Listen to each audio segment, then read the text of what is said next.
Hi, today I show you how to easily and cheaply restore your Beats Solo headphones to last for years. This video guide can use for any Beats Solo models. To do this, you need buy replacement AirPod cushions. You can choose them in any color you like. The links to the replacement AirPods is in the video description. You will also need a butter knife. If you are vegan, a margarine knife will also be fine. Insert the knife between the body of the headphones and the base of the AirPod and carefully pull it off.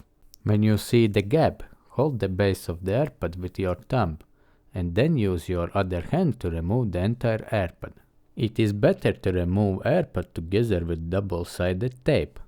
Do the same with the AirPod cushion on the other side, but be careful not to damage the headphone body when remove the AirPod, because then you will have to watch my other video how to fix broken Beats headphones.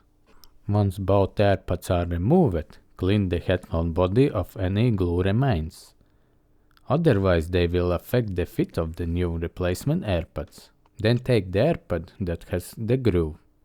This is for the side of the headphones that has the charging socket. It is also important that the new AirPods are placed on these pins to hold in place.